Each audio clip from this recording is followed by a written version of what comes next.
नमस्ते फ्रेंड्स, जय श्री कृष्ण, जय श्री राम, हर हर महादेव। फ्रेंड्स, कल से एग्ज़ाम चालू होने वाली है CA फाइनल की। So all the best for all of you. एकदम काम कूल और रिलैक्स होके एग्ज़ाम देना फ्रेंड्स। एग्ज़ाम वाले जो 3 आवर्स होते हैं उनको बेस्ट यूटिलाइजेशन करने का तरीका यही है कि हम जितने काम कूल और रिलैक्स रहेंगे उतना ही अच्छा हमारा वो 3 आवर्स का आउटपुट निकलेगा। सो फ्रेंड्स, उसके लिए ऑल द बेस्ट। प्लस कुछ छोटा सा गिफ्ट भी आपको देना है। आज एग्जाम है तो मैंने सोचा है आपको 8 मार्क्स श्योरिटी वाले इस हाफ एन आवर के अंदर दिए जाएंगे, जो कि आज मैं इस ऑल द बेस्ट के साथ आपको एज ए गिफ्ट देने वाला हूं। That is India's 102 share based payment. हमारे इंडियाज फटाफट का पार्ट है। इसमें फ्रेंड्स अभी तक मई 18 से ऐसा कभी भी नहीं हुआ जब इसके बेस पर एग्जाम ना आया, क्वेश्चन ना आया हो। सो इसके लिए ये इंडियाज बहुत ही इंपॉर्टेंट है। मिनिमम 6 मार्क्स, मैक्सिमम 12 मार्क्स तक का क्वेश्चन हर एक एग्जाम में आया हुआ है। इसके एक्सप्लेनेशन के साथ में इसके एग्जाम के क्वेश्चन भी आपको सॉल्व करवाने वाला हूं। सो इन हाफ एन आवर के अंदर आपका पूरे एग्जाम के क्वेश्चन भी रिवाइज हो जाए। राइट। सो फ्रेंड्स, जैसा हम हमेशा इंडियाज की बात करते हैं कि इंडियाज के अंदर एग्जाम में मेन पूछा जाता है वो इतना सा पार्ट, हमारा 100% फोकस उसी पे होना चाहिए। अगर वो इतना सा पार्ट जो मेन पॉइंट हम बोलते हैं वो हमको बराबर आ जाए तो इंडियाज का क्रंच हो गया पूरा। सो इसके लिए हर एक इंडियाज में मैंने एक हेडिंग बनाया, main point in this Ind AS. Right. So उसके लिए please focus on that. And plus Ind AS के कोई भी आंसर लिखने हो 3 स्टेप में आंसर लिखना है, वो मत भूलना। वो 3 स्टेप बार फिर से बोल देता हूं। That is first, write the India's name, number and rule related to the present question. Second, explain the question in own words. And third, you should write your conclusion or decision. If it is straightforward, then straightforward, otherwise give the diplomatic answer. Okay. So ये तीनों step के साथ आप answer लिख रहे हैं। यहाँ पे भी हम तीनों स्टेप के साथ आंसर लिखेंगे। Let's do the step based payment. Friends, इसके लिए कोई यस नहीं है, खाली इंडियाज ही है। पहले इस पे एक चैप्टर हुआ करता था ESOP, employee stock option plan, तो उसी को यहाँ पर इंडियाज के थ्रू हम जानते हैं India's 102। Friends, share based payment का सिंपल मतलब इतना ही है कि जो भी पेमेंट अगर शेयर के थ्रू किया जा रहा है वो इस इंडियाज में कवर किया जाएगा। आई रिपीट, जो भी पेमेंट शेयर के थ्रू किया जा रहा है वो इस इंडियाज में कवर किया जाएगा। चाहे वो एम्प्लॉय को दें, चाहे वो कोई और हम सामान परचेज करें, कुछ भी करें, शेयर के थ्रू ट्रांजेक्शन किया जा रहा है, that is called share based payment. India's 102 cover करेगा। ओके। नाउ फ्रेंड्स, इसके अंदर क्या क्या पॉइंट आते हैं तो देखो अराउंड 6-7 पॉइंट इसके अंदर ओवरऑल हैं जो आपके स्क्रीन पे दिख रहे हैं। इसमें से जो इंपोर्टेंट है मैंने रेड पे कर रखा है, रेड कलर कर रखा है उनका। सो इंपोर्टेंट वाला रेड में आपको रीड करना है। और रेड का जो पार्ट है वो एग्जाम में आया है, आप देख सकते हो। अराउंड 6 एग्जाम में से ये जो रेड लिखी है 3 पॉइंट, उनमें से एग्जाम में मोस्टली आया है। राइट। सो क्या क्या चैप्टर कवर है इसके अंदर? ESOP इशूड ऑन 1 शॉट और विथ इन ईयर, मतलब इसमें कोई वेस्टिंग पीरियड नहीं होता है, ऐसा क्वेश्चंस भी आए हैं। लेकिन वो इंपोर्टेंट इंटर में ज्यादा होते हैं, CA फाइनल के अंदर ऐसे क्वेश्चन नहीं आते। सेकंड आता है share based payment with the condition like vesting period. Third आता है cash alternative share based payment, जिसको अपन बोलते हैं share appreciation right. You heard about share appreciation right. So वो बहुत इंपॉर्टेंट है। शेयर अप्रिसिएशन राइट के ऊपर भी क्वेश्चन आते हैं। ये wasting period is not fix, इसके ऊपर तो फ्रेंड बहुत क्वेश्चन आए हुए हैं। इसका मैंने क्वेश्चन ओल्ड सिलेबस से आपके बुक में भी करवाया हुआ है, अगर आप जिन्होंने लेक्चर लिए हो, क्योंकि पहले क्वेश्चन नहीं दिया था आपके मॉड्यूल के अंदर, अभी आ गए हैं मॉड्यूल के अंदर क्वेश्चन, न्यू मॉड्यूल के अंदर, लेकिन पहले मैंने आपको ओल्ड सिलेबस से क्वेश्चन करवाया था। इसके ऊपर एग्जाम में 2-3 बार क्वेश्चन आए हैं जहां पर वेस्टिंग पीरियड फिक्स नहीं होता है, कंडीशन रहती है, ऐसा करोगे तो मिलेगा नहीं, इतना प्रॉफिट परसेंट नहीं हुआ तो नहीं मिलेगा, ऐसा सब कंडीशन रहती है। So that is called if vesting period is not fix. Third, modification including cancellation and settlement. अपन को बीच में कैंसिल करना पड़ा ESOP because of any reason, may be employee ने कंडीशन फुलफिल नहीं की, मे बी हमारी पोजीशन ठीक नहीं है कंपनी की, तो उसके बेस में कैसे करने का है सोल्यूशन उसके ऊपर है। फिर share based payment among group entity, उसके ऊपर भी एक छोटा सा एक्सप्लेनेशन दिया हुआ है। नाउ फ्रेंड्स, हमको जानना है कि ये कैसे काम करती है। तो यहाँ पर ये भी आता है कि कई बार होल्डिंग कंपनी इशू करती है ESOP to the subsidy company, तो उसको कैसे शो करना है। तो indirectly holding company subsidy company को कंट्रोल कर रही है, तो होल्डिंग कंपनी अगर कोई शेयर इशू करेगी तो इनडायरेक्टली उसने सब्सिडी कंपनी को कुछ फायदा दिया है। तो होल्डिंग कंपनी के यहाँ पे एंटी क्या पास हो जाएगी, सब्सिडी इंटरेस्ट कंपनी को अकाउंट डेबिट कर देंगे टू इक्विटी शेयर कैपिटल। अगर होल्डिंग कंपनी ने शेयर इशू किया है तो सब्सिडी कंपनी के एंटी पास क्या हो जाएगी, employee benefit expense account debit to holding company. Normally हम लोग जो एम्प्लॉय बेनिफिट एक्सपेंस देते हैं, जो भी मैं आने वाला हूँ अकाउंटिंग पर, तो उसके अंदर एम्प्लॉय बेनिफिट एक्सपेंस तो उसके यहाँ पे रिकॉर्ड होगा जिसने दिया है, लेकिन जिसके यहाँ से शेयर कैपिटल गया है उसके यहाँ शेयर कैपिटल इशू होगा, और जिसने दिया है उसको अपोजिट में यूज कर लेगा। जैसे होल्डिंग ने सब्सिडी कंपनी को अगर शेयर इशू कर दिए हैं या सब्सिडी कंपनी एम्प्लॉय को शेयर इशू कर दिए हैं, तो ऐसे केस में होल्डिंग कंपनी के यहाँ से शेयर गए हैं तो होल्डिंग कंपनी के यहाँ पे शेयर कैपिटल क्रेडिट हो जाएगा टू शेयर कैपिटल। लेकिन दिए एम्प्लॉय के लिए, सब्सिडी कंपनी के लिए, तो सब्सिडी कंपनी के एम्प्लॉय अकाउंट डेबिट होंगे, और सब्सिडी कंपनी के यहाँ पर एम्प्लॉय कंपनसेशन एक्सपेंस या employee benefit expense account debit to holding company, क्योंकि शेयर होल्डिंग कंपनी ने दी है, राइट। ये ऐसे ही बीच में आ गया है। नाउ फ्रेंड्स,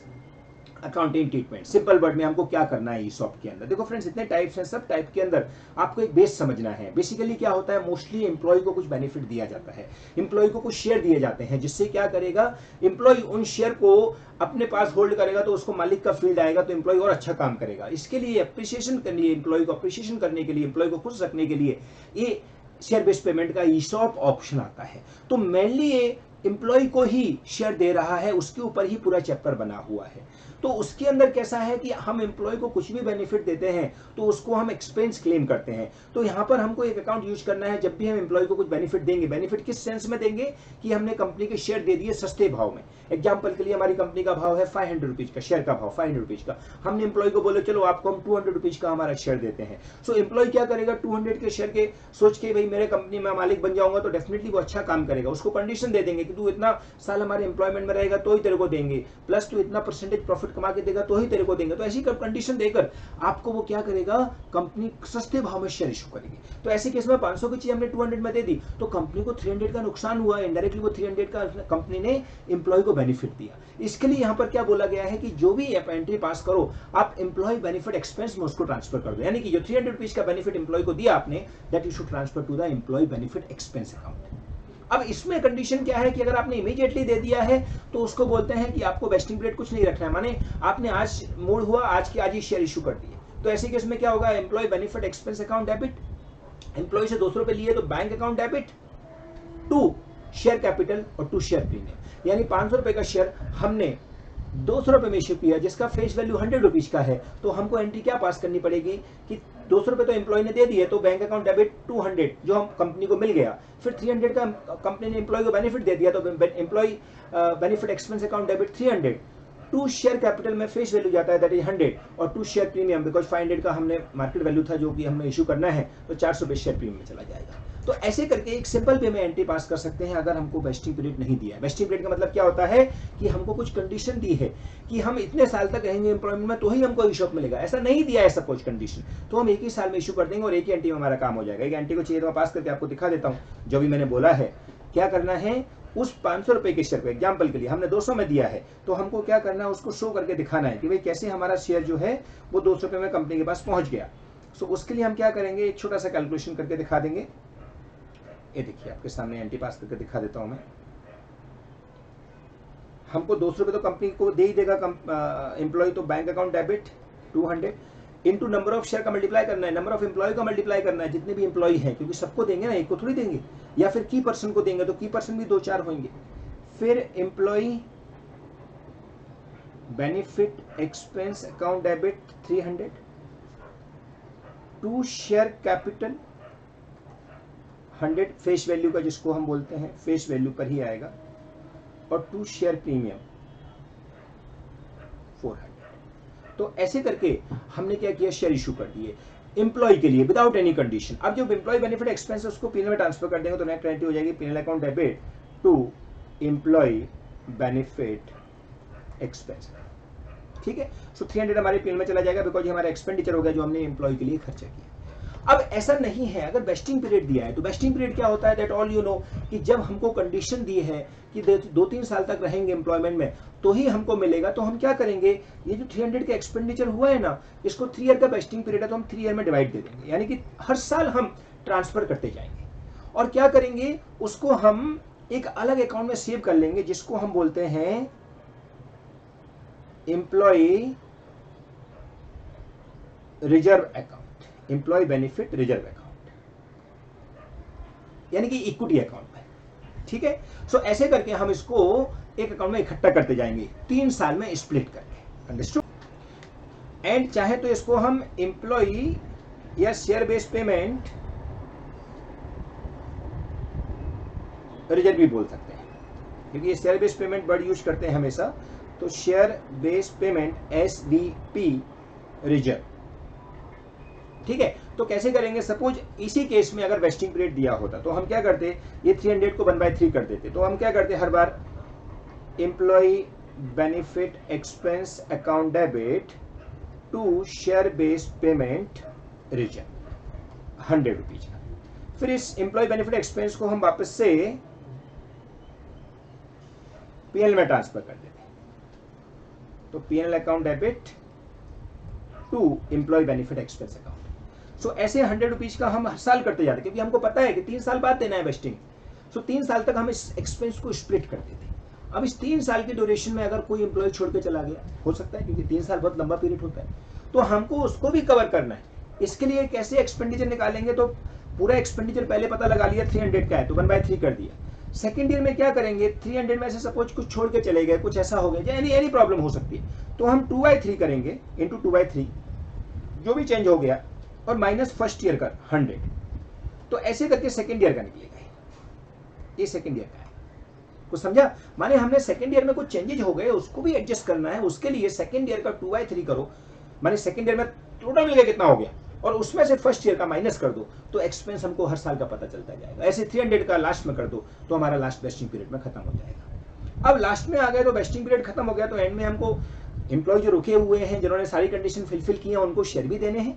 तो उनको शेयर देंगे, तो हम जैसे हम यहाँ पर हमने एंट्री पास की थी शेयर इशू करने की, वैसी एंट्री यहाँ पे भी पास कर देंगे। यहाँ पे क्या हो जाएगा? बैंक अकाउंट डेबिट, लेकिन एम्प्लॉय बेनिफिट एक्सपेंस अभी नहीं है, क्योंकि वो हमने ऑलरेडी ट्रांसफर कर दिया है पीएल अकाउंट में। तो अभी उसकी जगह क्या नाम आया हुआ है? Share based payment reserve. तो share based payment reserve account debit to share capital to share premium. Suppose ऐसा हो गया कि कुछ लोगों ने नहीं लिया शेयर, क्योंकि 200 रुपए देने पड़ेंगे ना। कोई एम्प्लॉय ऐसा है जो नहीं लिया शेयर, या फिर सपोज कोई एम्प्लॉय ऐसे हैं जो एलिजिबल नहीं रहे, तो ऐसे केस में जो अपन ने कुछ बना रखा है शेयर बेस्ड पेमेंट रिजर्व, तो उसको भी हम कहाँ ट्रांसफर कर देंगे? उसको हम फ्री रिजर्व में ट्रांसफर कर देंगे। तो लास्ट में अगर कुछ बच गया, तो share based payment reserve account debit to general reserve में ट्रांसफर करके छोड़ देंगे। ये कब करेंगे? जब वेस्टिंग पीरियड दिया हो।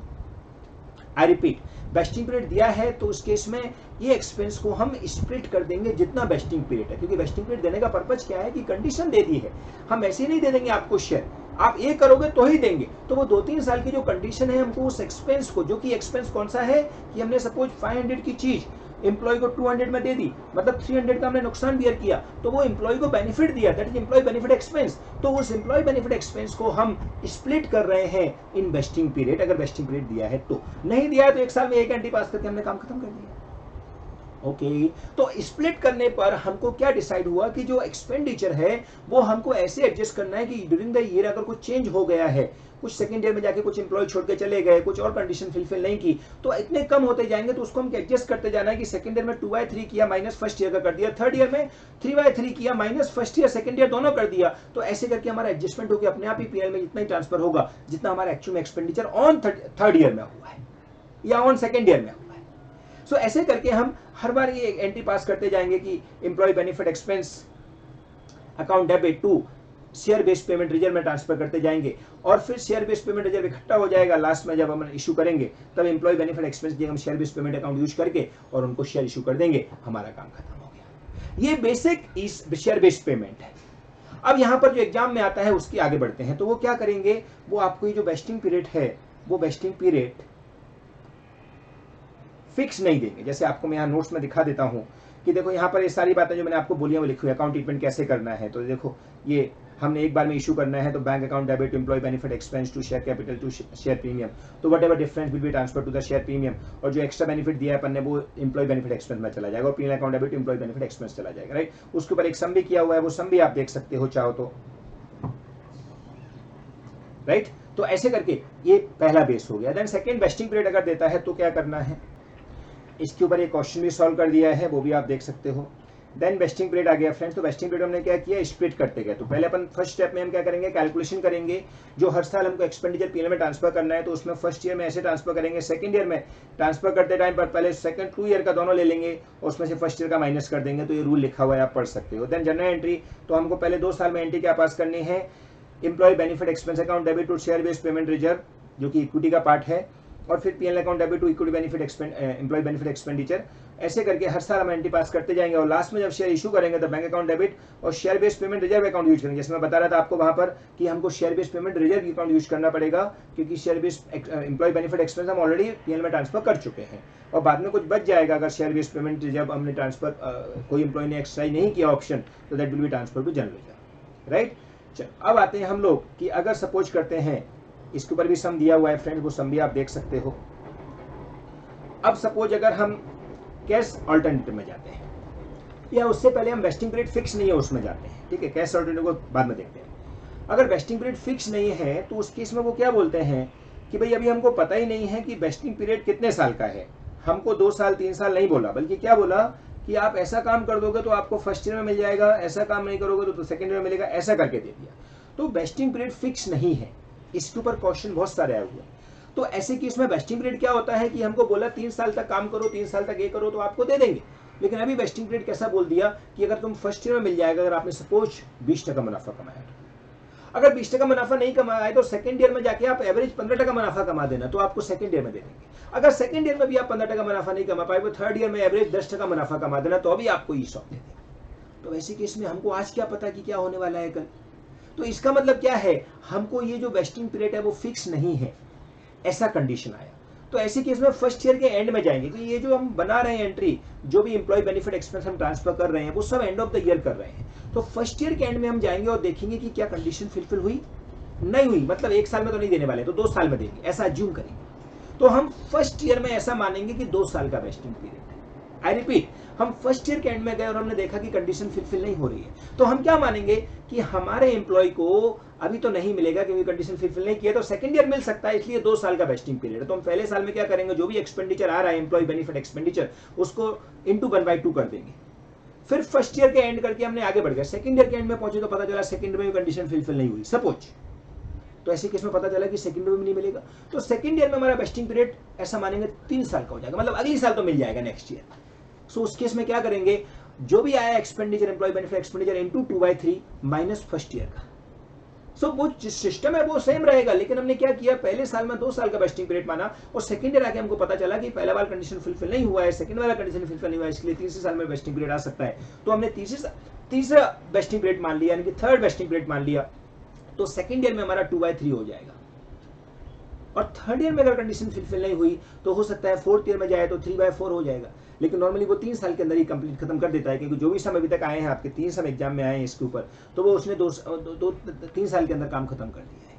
ये मैंने जो क्वेश्चन लिया है वो पहले लिया था जब मैंने फर्स्ट टाइम रिकॉर्डिंग किया था, और वो उस टाइम मॉड्यूल में नहीं दिया था, लेकिन मॉड्यूल में इसके ऐसे क्वेश्चन आए, फिर वो अभी मॉड्यूल में देना चालू कर दिए, माने न्यू मॉड्यूल में। ये मैंने लिया है ईसो पुराने मॉड्यूल से, राइट, जो क्वेश्चन यहाँ लिखा हुआ है। सो ऐसे वेस्टिंग पीरियड फिक्स नहीं है, तो उसमें क्या करना है, हम फर्स्ट ईयर मानेंगे कि फर्स्ट ईयर के एंड में नहीं मिला, मतलब 2 साल में मिल जाएगा, यानी कि 2 नेक्स्ट ईयर मिल जाएगा, तो फर्स्ट ईयर के लिए वेस्टिंग पीरियड 1/2 होगा। सेकंड ईयर में नहीं मिला तो मानेंगे कि 1 साल और मिलेगा, तो 2/3 हो जाएगा, यानी कि 3 साल वेस्टिंग पीरियड हो जाएगा। तो ऐसे करते हुए हमको 8 साल को एडजस्ट करना हमने सीख ही लिया है, क्योंकि हम 2/3 करके फर्स्ट ईयर का माइनस कर देते तो अपने आप ही सेकंड ईयर में एडजस्टमेंट हो जाता है, जो भी ऊपर नीचे हुआ। ऐसे थर्ड ईयर में आए तो 3/3 करेंगे, तो फर्स्ट 2 ईयर के माइनस कर देंगे तो अपने आप ही थर्ड ईयर में एडजस्टमेंट हो जाएगा। और किसी भी ईयर में अगर नेगेटिव फिगर आ रही है तो उसका मतलब हमको उसको जनरल में ट्रांसफर करना है, जैसे अभी मैंने बात किया था ना, कुछ बैलेंस बच गया तो उसको जनरल में ट्रांसफर कर देते हैं, वैसे जनरल में ट्रांसफर कर देते हैं, ठीक है। सो अगर वेस्टिंग पीरियड फिक्स नहीं होगा तो हमको उतना ही ध्यान रखना है, जैसे ये कंडीशन यहाँ पे दिया हुआ है, पहले साल में हमको 14% हुआ एवरेज प्रॉफिट, जबकि कंपनी ने बोला था हमारा प्रॉफिट कितना होना चाहिए, कुछ प्रॉफिट का परसेंट उसने बोला था हमसे 16%, जबकि हमारा प्रॉफिट कितना हुआ 14%। तो फर्स्ट ईयर में नहीं मिलेगा, यानी हमने फर्स्ट ईयर में सोचा सेकंड ईयर में मिल जाएगा, तो 2 साल का वेस्टिंग पीरियड माना।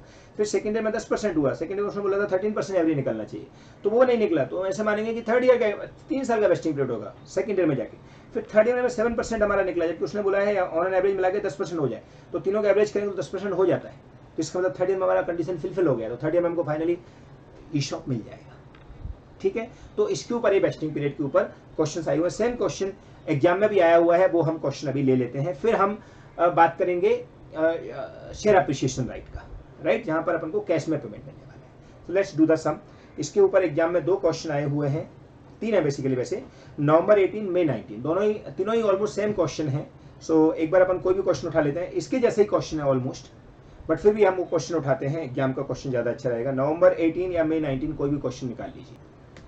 ये देखिए मई 19 का क्वेश्चन 5B, ओके, 8 मार्क्स का है।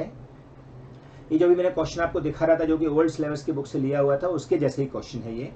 Whittle holding include grant 100 share to each of 300 employee on 1st January 2015 the employee should remain the service during the vesting period. Okay, vesting period के अंदर उनको रहना पड़ेगा. The share will be vested in the end of the first year if the company earning increase by 13%. माने यहाँ पर vesting period fix नहीं है, हो सकता है फर्स्ट ईयर में कर दे अगर उनकी अर्निंग जो है वो 13% से इंक्रीज हो जाए. सेकेंड ईयर में if the company earning increase by more then 21% over 2 year period, दोनों का मिला के 21% या उससे ज्यादा हो जाए. थर्ड ईयर में if entity earn increase by more than 23% over the 3 year period. ठीक है. The fair value of the share grant date is 125. देखो ये फेयर वैल्यू जो होती है ना वो क्या है, तो जो बेनिफिट मैंने आपको 300 का बताया था, 500 का शेयर का मार्केट में भाव था, हमने 200 में इशू किया. सो वो 300 का जो बेनिफिट है that is indirectly your benefit that is shown through fair value. तो फेयर वैल्यू मतलब वो बेनिफिट दिया है 125. वो फेयर वैल्यू फ्यूचर में चेंज भी हो सकता है, तो चेंज होगा तो हमको वो वाली फेयर वैल्यू लेना है जो जिस साल में है. राइट, जैसे यहाँ पे 125 अगर फ्यूचर में बोलेगा 120 रह गया तो 120 ले लेंगे, 150 हो गया तो 150 ले लेंगे, जिस ईयर में बोलेगा उस ईयर. ठीक है. In 2015 earning increase by 9% and 20 employee left the organisation. माने 9% इंक्रीज हुआ जबकि हमको 13% इंक्रीज चाहिए था, मतलब कंडीशन फुलफिल नहीं हुई है. The company expect that earning will be continue at the similar rate in 2016 and expect that the share will be vest in the end of the 2016. माने हमको ऐसा लगता है कि फर्स्ट ईयर में कंडीशन फुलफिल नहीं हुई लेकिन सेकंड ईयर में तो हो ही जाएगी, मतलब हमारा वेस्टिंग पीरियड कितना अज्यूम करना पड़ेगा, 2 ईयर. ठीक है. आगे the company also expect that the additional 30 employee will leave in the organization in year 2016 and that 250 employee will receive their share at the end of the year 2016. माने उसको expected लगता है कि फर्दर कुछ employ और छोड़ के चले जाएंगे 30, तो 20 तो छोड़ के चले गए हैं, तो अभी एम्प्लॉय हमारे और कम हो जाएंगे. तो जितने एम्प्लॉय थे स्टार्टिंग में हमको कितने बोले थे 300 एम्प्लॉय, तो उसमें से 20 तो छोड़ के चले गए, 30 और छोड़ के जा सकते हैं. मतलब सेकंड ईयर में हमको पता चला या फर्स्ट ईयर में हमको पता चला, फर्स्ट ईयर के एंड में कि एंड में 250 एम्प्लॉय रहेंगे जो आगे हमारे एक्सरसाइज करेंगे option. Eight the end of 2016 company earning increase bye 19%. हमारी कितनी एक्सपेक्टेशन थी 21%, तो 19% ही हुआ, नहीं होगा काम. Therefore the share did not vest, only 20 employee left the organisation during 2016. Company believe that the additional 25 employee will leave in 2017 and earning will be therefore increase so that the performance target will be achieve in 2017. So अभी उसको second 2016 में आगे क्या लगा कि अभी target तो achieve नहीं हुआ लेकिन 17 यानी कि नेक्स्ट ईयर अचीव हो जाएगा. मतलब हमारा वेस्टिंग पीरियड कितना हो गया इस साल के लिए, 3 साल हो गया. ठीक है. सो ऐसे करके हमारा थर्ड ईयर में 3 ईयर का वेस्टिंग पीरियड मानना पड़ेगा क्योंकि सेकंड ईयर में भी कंडीशन फुलफिल नहीं हुई है. फिर एम्प्लॉय को छोड़ के चलेगा, उनको माइनस कर देना है और एक्सपेक्टेड है उनको भी माइनस कर देना है. At the end of 2017 only 22 employee have left the organisation assuming that the company earning increase the desired level and the performance target has been met. माने फाइनली थर्ड ईयर में जो target था achieve हो गया है, तो third year में employ को अभी क्या मिलने वाला है, ESOP मिलने वाला है. ठीक है. Determine the expense for each year and pass appropriate journal entry. तो फ्रेंड्स उसने क्लियरली हमसे स्टेप 1 एंड स्टेप 2 दोनों मांगा है. एक्सपेंडिचर हर साल कितना ट्रांसफर करना है वो हम स्टेप 1 में करते हैं, और सेकंड में मांगा है उसने जर्नल एंट्री जो कि अकाउंटिंग ट्रीटमेंट होता है, जो कि हम स्टेप 2 में करते हैं. तो लेट डू, चलो करते हैं. Answer to question number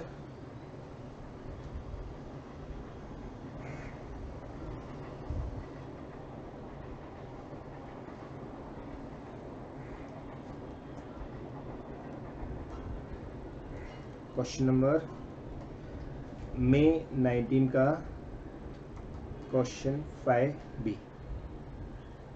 8 marks. ठीक है. सबसे पहले स्टेप 1 एग्जाम में भी ऐसे ही लिखना है फ्रेंड्स, याद रखना. क्या लिखेंगे, calculation of what ever they had asked. क्या लिखा था, determine the expense for each year. So calculation of expense for each year. ठीक है.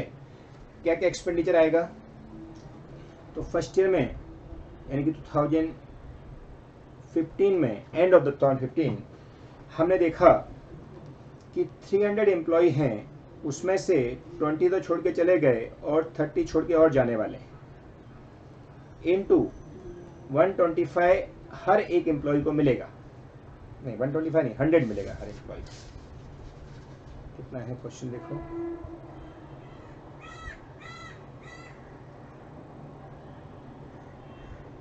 100 मिलेंगे, 100 शेयर. 125 का फेस वैल्यू है तो 100 शेयर मिलेंगे और 125 का फेयर वैल्यू. राइट. और हमने सेकेंड ईयर में क्या मानना है कि हमारा वेस्टिंग पीरियड कितना होगा 2 साल, क्योंकि फर्स्ट ईयर कंडीशन फुलफिल नहीं हुई है, इसके लिए हमने 2 साल का वेस्टिंग पीरियड हमारा अज्यूम कर लिया है। Is it clear? परफेक्ट। तो अब हमको बताइए एक्सपेंडिचर कितना आ जाएगा हमारा, तो इतना छोड़ के चले गए 125 के हिसाब से, तो एंड में हमारा एक्सपेंडिचर 15,62,500 आ जाएगा मल्टीप्लाई करने पर आंसर। फिर सेकेंड ईयर पहुंचेंगे 2016। अब 2016 में हमको क्या पता चला कि 300 में से 20 एम्प्लॉय छोड़ के चले गए थे और बाद में और एम्प्लॉय छोड़ के चले गए। वो कितने छोड़ के गए? Only 20 employee left. तो 20 पहले छोड़ गए, 20 बाद में छोड़ गए, और फर्दर एक्सपेक्टेशन है कि 25 एम्प्लॉय और छोड़ के चले जाएंगे, तो इतने एम्प्लॉय रह जाएंगे। इनटू फेयर वैल्यू में कोई चेंज नहीं हुआ है, 125 का 125 है, इंटू 100। अब इंटू कंडीशन फुलफिल नहीं हुई तो हमको पता चला इस साल भी नहीं मिलने वाला है, तो वेस्टिंग पीरियड हमने कितना अज्यूम कर लिया 3 साल का, तो 2/3 कर दिया। उसमें से माइनस फर्स्ट ईयर का 15,62,500। तो ऐसे करके हमारे एम्प्लॉय जो भी छोड़ के गए, जो भी वेस्टिंग पीरियड में चेंज हुआ, अपने आप ही एडजस्ट हो जाएगा, क्योंकि हमने दोनों साल का इकट्ठा कितना होगा वो कैलकुलेट कर लिया, उसमें से फर्स्ट ईयर का माइनस कर दिया, तो अपने आप हमारा उतना बचेगा जितना सेकंड ईयर में एडजस्टमेंट होकर कितना ट्रांसफर करना है। तो ये अमाउंट आती है कुछ तुम्हारी 3,95,833। फिर 2017 में फाइनली हमको पता चला कि कंडीशन फुलफिल हो गई है, तो अब मिलने वाला है, लेकिन उससे पहले कैलकुलेशन तो करना पड़ेगा। तो 2020 तो 2 साल छोड़ के चले गए थे, लास्ट में कितने छोड़ के गए हैं? At the end of the 2017 22 employee छोड़ के गए हैं, इंटू 125 इंटू 100 इंटू 3/3, क्योंकि अभी 3rd ईयर आ गया लास्ट, और हमको पता है इस बार वेस्टिंग कंडीशन फुलफिल हो गई हैं। उसमें से फर्स्ट ईयर का माइनस करो 15,62,500 और सेकेंड ईयर का भी माइनस करो 3,95,833। तो अपने आप हमारा कैलकुलेशन नेट होके आ जाएगा और हमको पता चल जाएगा कि सेकेंड ईयर 3rd ईयर में भी सब एडजस्टमेंट करके कितना कमी पड़ रही है उतना ही हमको ट्रांसफर करने की जरूरत पड़ेगी, दैट इज 10,16,667।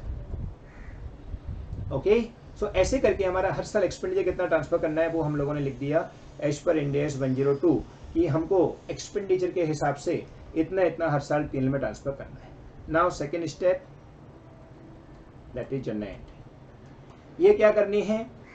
ये वेस्टिंग पीरियड है, इसलिए हमको हर बार employee benefit expense account debit to share based payment reserve account, bracket में चाहो तो इक्विटी भी लिख सकते हो, क्योंकि जब कैश में देंगे तो वो लाइबिलिटी बन जाएगा, राइट। तो फर्स्ट ईयर में कितना आया था हमारा 15,62,500, बरोबर है। फिर इसको हम P&L में ट्रांसफर कर देंगे, तो P&L account debit to employ benefit expense account, same amount 15,62,500।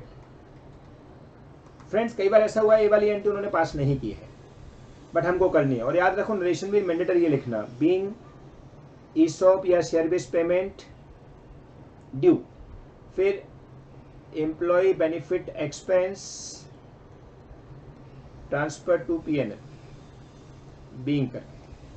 तो ऐसे हर साल नरेशन लिखना मैंडेटरी है, जब तक उसने ना बोला होगा एक्सेप्ट नरेशन तब तक नरेशन लिखोगे चलेगा, लेकिन उसने कुछ नहीं बोला है तो नरेशन बी शुड राइट। सो ऐसे करके हम हर साल एंट्री पास करते जाएंगे। तो हमारा फर्स्ट ईयर में एंट्री ये हो जाएगा, सेकंड ईयर में एंट्री सेम रहेगा बट अमाउंट कितना आ जाएगा 3,95,833। थर्ड ईयर में भी एंट्री सेम रहेगा बट अमाउंट कितना आ जाएगा 10,16,667।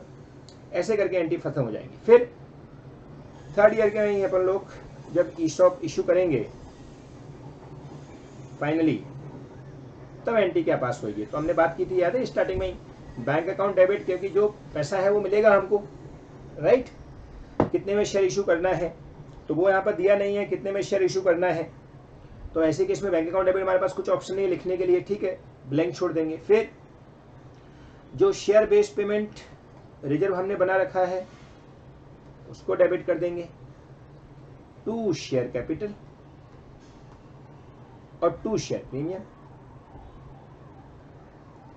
हमारे पास कितने में इशू किया अवेलेबल नहीं है, तो शेयर प्रीमियम भी नहीं आएगा, खाली ये अमाउंट दिखा देंगे। वट एवर अमाउंट टोटल जो आ गया है तुम्हारा मिला के, that is 29,75,000, that will be transfer to share capital, that's all. Okay हमारे पास बैंक नहीं है बिकॉज उसने बताया नहीं है कितने में इशू किया, उसने खाली फेयर वैल्यू दिया है कि इतना बेनिफिट है, तो हमने उतना बेनिफिट का ही रिकॉर्ड कर देंगे. So employees share based payment reserve account debit to share capital और 29,75,000 डाल के छोड़ देंगे. ओके जो मैंने आपको क्लास में सम करवाया हुआ है उसके अंदर मैंने शेयर कितने में इशू किया है वो भी बताया हुआ है, तो वहां पर आपको बैंक अकाउंट डेबिट करने को भी मिल जाएगा और उसका फेस वैल्यू कितना है वो भी बता दिया है, तो आपको ये भी पता चल जाएगा कि कितना आपका शेयर प्रीमियम में जाएगा. ठीक है फ्रेंड्स, बाकी के दोनों सम भी इसके जैसे ही है, तो आई थिंक आप आसानी से कर सकते हो. आपको अगर ये सम नहीं समझा है तो एक बार इसको रिपीट कर लीजिए वीडियो को दोबारा से, क्योंकि हमको थोड़ा फास्ट करना है और हमारा पर्पज है इंडिया फटाफट, इससे लॉजिक आपको क्लियर हो जाए. बाकी का क्वेश्चन आप एक बार दोबारा से देख सकते हैं. ठीक है, अब आता है शेयर अप्रिशिएशन राइट जो अपन ने पहले छोड़ दिया. देखो शेयर अप्रिशिएशन राइट का मतलब इसके ऊपर सेकंड हाईएस्ट क्वेश्चन आए हैं, सेकंड नहीं बल्कि हाईएस्ट क्वेश्चन आए हैं. सेकंड नंबर तो इसके ऊपर आए हैं जो भी हमने किया है जिसमें वेस्टिंग पीरियड फिक्स नहीं है. तो कैश में सेटल करना है मतलब कैसा है कि अभी हमने बात किया कि सपोज 500 की चीजें हमने एम्प्लॉय को 200 में देने की बात किया, तो एम्प्लॉय को 200 में देंगे, एम्प्लॉय को 200 में देंगे, लेकिन वो 300 का इनडायरेक्टली उसको बेनिफिट दे दिया, वो शेयर के थ्रू दिया, उसके बजाय उसको कैश के थ्रू दे दें, that is called share appreciation right. माने आप उनको जितना आपका फेयर वैल्यू इंक्रीज हो गया है उतना कैश ही दे दो ना यार, शेयर देने के बजाय, क्योंकि शेयर लेके क्या करना पड़ेगा उनको 200 रुपए देने पड़ेंगे तब जाके उनको 500 का शेयर मिलेगा हमारे एग्जाम्पल में. तो अगर हम 200 उसके पास नहीं है ऐसा वो बोल रहा है तो उसको 300 का जो बेनिफिट है वो कैश में पकड़ा दो ना, that is called share appreciation right. और we can say ESOP settle in cash. तो उसके ऊपर ये नोट्स लिखा हुआ है, आप पढ़ सकते हो. सम कैसे करना है, सिंपली जैसा हम अभी कर रहे थे सेम वैसे ही करेंगे. वेस्टिंग पीरियड दिया रहेगा उसमें वेस्टिंग पीरियड में उसको हम स्प्लिट कर देंगे, लेकिन कंडीशन इतनी रहेगी कि वहां पर share based payment reserve use नहीं करेंगे, वहां पर share based payment liability use करेंगे, क्योंकि वो हमको कैश में देना है. रिजर्व मतलब क्या हुआ, हमारा एक मालिक बनने वाले हैं, वो शेयर होल्डर बनने वाले हैं, लेकिन अभी तो कैश में देके उनको हम हटा देंगे. तो इसके लिए कैश में जब दिया जाएगा तो share based payment liabilities use करना है. ये देखो मैंने उसको अंडरलाइन भी कर रखा है, मैं आपको दिखा देता हूं. कैंसिलेशन के टाइम पे मैंने किया था. ये देखो कैश सेटलमेंट अगर करना है तो it is also same but only instead of share based payment reserve B use share based payment liabilities.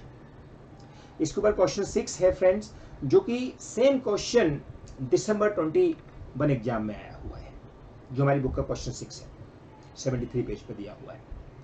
सो ये जो कंडीशन है वो हमको याद रखनी है. सब कुछ सेम करेंगे. स्टेप 1 एंड 2 अगर वेस्टिंग पीरियड दिया है तो स्टेप 1 में हम लोग वेस्टिंग पीरियड के हिसाब से उसको स्प्लिट कर देंगे. हाँ नॉर्मली क्या होता है जब कैश में देते हैं तो उसका फेयर वैल्यू थोड़ा कम होता है कंपेयर टू इक्विटी, इतना याद रखना. तो आपको क्वेश्चन में बताएगा कि कैश के लिए कितना फेयर वैल्यू है और इक्विटी के लिए कितना फेयर वैल्यू है. तो हमको कैश का ऑल्टरनेटिव लेना है तो कैश की फेयर वैल्यू थोड़ी कम होगी तो हम कैश के हिसाब से कैलकुलेशन कर देंगे, और अगर इक्विटी के हिसाब से बोलेगा तो हम इक्विटी के हिसाब से कैलकुलेशन करेंगे. ठीक है, सो सब कुछ सेम जो भी हमने किया except share based payment reserve की जगह शेयर बेस्ड पेमेंट लायबिलिटीज को यूज करें. ओके, तो अब इसके ऊपर फ्रेंड्स बहुत सारे क्वेश्चन आए हुए हैं, 3-4 क्वेश्चन आए हुए हैं. सो और सारे क्वेश्चन अपनी बुक से हैं. मैं आपको बता दूं क्वेश्चन के साथ में आपको मेंशन कर दूंगा. जैसे अभी अपन नवंबर 19 का क्वेश्चन लेते हैं जो कि हमारी बुक का क्वेश्चन नंबर 9 है. सो नवंबर 19 का क्वेश्चन पेपर ओपन करते हैं. नवंबर 19 ये है क्वेश्चन नंबर 3A. नवंबर 19 का क्वेश्चन 3A. ये देखिए यहाँ पर है ना, फेयर वैल्यू भी डिफरेंट हो रही है हर साल. ठीक है, और कैश में सेटल करना है, राइट. वेस्टिंग पीरियड भी दिया हुआ है, तो सब कुछ सेम करेंगे, खाली शेयर बेस्ड पेमेंट रिजर्व की जगह share based payment liability use करेंगे. ठीक है, आगे बढ़ते हैं. ABC limited granted 500 stock appreciation right SAR each to 80 employee on 1st April 2017, which is fair value 100 each. The term of the award required the employee to provide service for 4 years to earn the award. मतलब 4 year का wasting period हो गया. 4 year तक अगर वो काम करेंगे तो ही उनको वो ईशॉप मिलेगा. ठीक है. The SAR are expected to be settled in cash and it is expected that 100% of the employee will exercise the option. ठीक है. The fair value of each SRA at the each reporting date is as following. माने हमारे लिए 100% employ इस बार आने वाले हैं, कोई छोड़ने वाला नहीं है कैश को. ठीक है, और 4 साल का वेस्टिंग पीरियड है, उसमें फेयर वैल्यू हर साल बदलता जा रहा है। तो मैंने आपको बताया था जो फेयर वैल्यू रहेगा जिस साल हमको वही लेना है, तो कोई दिक्कत नहीं है। पहले 100 का दिया था जब हमने अप्लाई किया था 1 अप्रैल को, लेकिन एंड ऑफ द ईयर जब हमको रिकॉर्ड करना है तब फेयर वैल्यू 110 का हो गया, तो हम 110 लेंगे। सेकेंड ईयर की फेयर वैल्यू 120 की हो तो 120 लेंगे, थर्ड ईयर की वैल्यू जो होगी वो लेंगे, कम ज़्यादा कुछ भी हो सकती है, ठीक है। Please present the general entries in the books of ABC limited over entire life of the grant. माने सारी लाइफ की गारंटी को उसको ऑप्शन की एंट्री पास करनी है। तो जैसे अपन वहां करते थे employee benefit expense account debit to share based payment reserve, उसकी जगह to share based payment liabilities हर साल करते जाएंगे। जो भी अमाउंट आएगी स्टेप 1 में जो कैलकुलेट करेंगे अपन, और फिर स्टेप 2 में जो एंट्री आएगी वो करते जाएंगे, पीएल में ट्रांसफर करते जाएंगे, और लास्ट में जाके हमने लिखा था share based payment reserve account debit to share capital, उसकी जगह लिखेंगे share based payment liabilities account debit to cash, because ये कैश में देना है, शेयर अप्रिसिएशन राइट, ठीक है। What would be the difference if at the end of the second year of the service, that is 2019, ABC Limited modify the term of the award, require only 3 years of total service. Please present with the revised journal entries, answer on the basis of relevant Ind AS. तो देखो friends, यहाँ पर उसने वो जो second method है जहाँ पर कंडीशन चेंज हो जाती है वो वाली कंडीशन के साथ आंसर दे दिया। तो पहले अपन फर्स्ट पार्ट पूरा करते हैं, फिर सेकंड पार्ट में कंडीशन चेंज हो जाएगी, वो थोड़ा डिस्कशन करेंगे और फिर उसका सम कर देंगे। माने ये 2 सम इनडायरेक्टली छोटे छोटे, जिसमें कैलकुलेशन करना है। यहाँ पे कोई मॉडिफाई नहीं हो रहा है, कोई चेंज नहीं हो रहा है, कोई एम्प्लॉय छोड़ के नहीं जा रहा है, 100% एम्प्लॉय एक्सरसाइज करने वाले हैं, बट एक कंडीशन में मॉडिफाई कर दिया है। पहले वेस्टिंग पीरियड 4 ईयर का था, वेस्टिंग पीरियड 3 ईयर का कर दिया है, ऐसा उसने सेपरेट पार्ट पूछा है। तो पहले फर्स्ट पार्ट को कंप्लीट करेंगे, देन सेकंड में आएंगे। कितने मार्क्स का क्वेश्चन है? 8 मार्क्स का question. Let's do friends answer to question number November 2019 3A, 8 marks. सबसे पहले स्टेप 1 कैलकुलेशन करना है, हर साल कितना पीएल में ट्रांसफर करना है, राइट। सो हमारे 500 एम्प्लॉय हैं, हर एक नहीं 500 शेयर देना है, 80 एम्प्लॉय हैं, into vesting period into fair value and of the year 110 का है, और वेस्टिंग पीरियड हमारा कितने का है? 4 ईयर का, तो 1/4 बराबर है। सो जो अमाउंट आ जाएगी वो लिख देंगे हम लोग। ये फर्स्ट ईयर में हो गया, चाहिए तो ईयर लिख दो, फर्स्ट ईयर मतलब 31 मार्च 2018। ये आ जाएगा तुम्हारा 11 लाख, ठीक है। सेकेंड ईयर में कोई एम्प्लॉय छोड़ के नहीं गया है, इंटू 80 इंटू 110 की जगह 120 फेस वैल्यू हो गई है, इंटू 2/4 माइनस फर्स्ट ईयर का 11 लाख, तो ये आ जाएगा 13 लाख। ऐसे ही ये 31 मार्च 2019 हो गया। अब 31 मार्च 2020 फाइंड एम्प्लॉय के मतलब 500 के 500 शेयर हैं, 80 एम्प्लॉय के 80 एम्प्लॉय हैं, फेयर वैल्यू 115 की हो गई है, इंटू 3/4 क्योंकि वेस्टिंग पीरियड में 3/4 कर देना है अभी, minus first year and second year 13 lakh, बराबर। तो ये आ जाता है 10.5 लाख, नहीं 10.5 लाख नहीं है, इट्स कम्स टू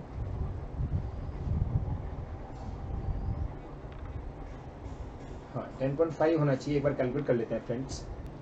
हाँ 10.5 लाख ही है, सो 10,50,000 या 10.5 लाख। ऐसे ही 31 मार्च 2022 को 500 इंटू 80 इंटू फेयर वैल्यू 130 की हो गई, into 4/4 minus first year minus second year minus third year, तो it's comes to 17.5 lakh. Okay, so ऐसे स्टेप 1 में हमने कैलकुलेशन कर डाला। अब स्टेप 2 में हमने क्या पास करना है? जनरल एंट्री जेबी। सबसे पहले employ benefit expense account debit to share based payment liabilities, याद रखना यहाँ पे लाइबिलिटी लिखना जरूरी है, ठीक है। कितना अमाउंट आ जाएगा? 11 लाख। फिर P and L account debit to employ benefit expense account 11 lakh. बराबर फ्रेंड्स। सिमिलर सम हमारा क्वेश्चन नंबर 9 है हमारी बुक में, आप देख सकते हो। ऐसे करके same entry second year, third year, fourth year सब जगह सेम एंट्री आएंगी। अमाउंट खाली हमारी 11 लाख की जगह 13 लाख हो जाएगी, फिर 10.5 लाख हो जाएगी, फिर 17.5 लाख हो जाएगी। ठीक है, अब लास्ट ईयर आफ्टर ये सब ट्रांसफर कर दिया, अब हम क्या करेंगे, employee share based payment reserve, share based payment reserve नहीं, liabilities account debit to bank, क्योंकि उनको कैश में सेटल करना है, वो कैश में अमाउंट सेटल कर देंगे। दैट अमाउंट टोटल भी कम कितनी हो जाएगी, टोटल लगा देंगे सबका, जो लास्ट ईयर में टोटल आया होगा ना वही अमाउंट हो जाएगी 500 into 80 into 130, it's comes to 45 40,000 हो गया, 13 26 52 52 लैक्स, बरोबर है।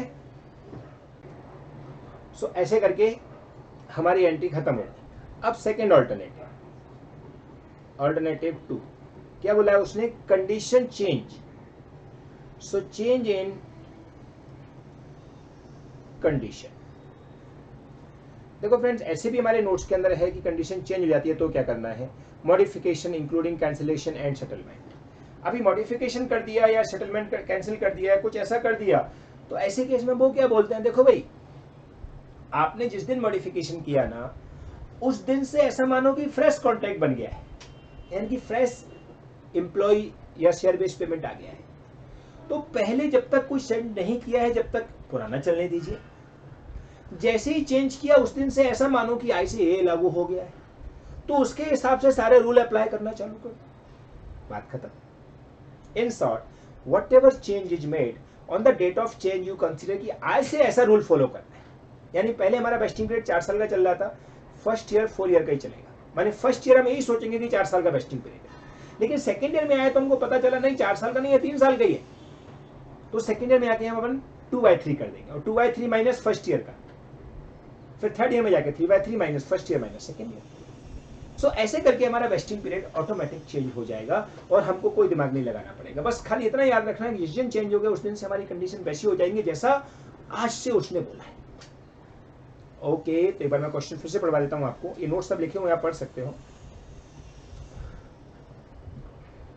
What would be the difference if at the end of the second year of service, that is 31st March 2019, ABC Limited modify the term of the award to require only 3 years of total service?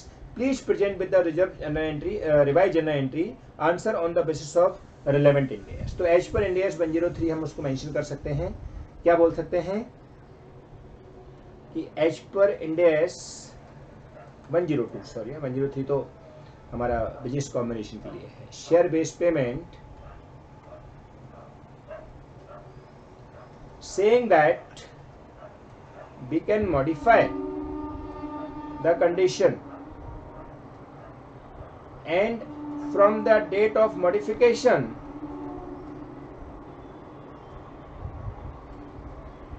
we have to follow all new condition with normal question solution system. ठीक है, तो ऐसा system करके हमको कर देना है। तो अभी हम फर्स्ट ईयर में जाते हैं, जैसे स्टेप 1 हमारी वापस से चालू हो गई है उस एक्सपेंडिचर के लिए।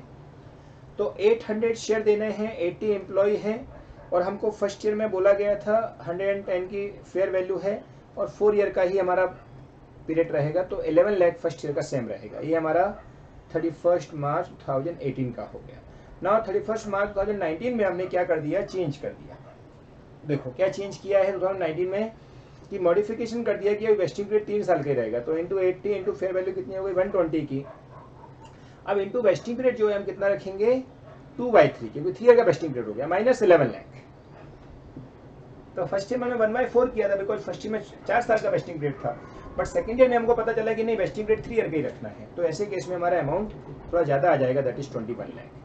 अब लास्ट ईयर पहुंच गए अपन, क्योंकि 3 साल का वेस्टिंग पीरियड है, तो 800 इंटू 80 इंटू अभी थर्ड ईयर में 115 का ही वैल्यू है, क्योंकि अब फोर्थ ईयर तक जाएंगे ही नहीं, into 3/3 minus first year minus second year, तो what ever balance remain will be transfer to,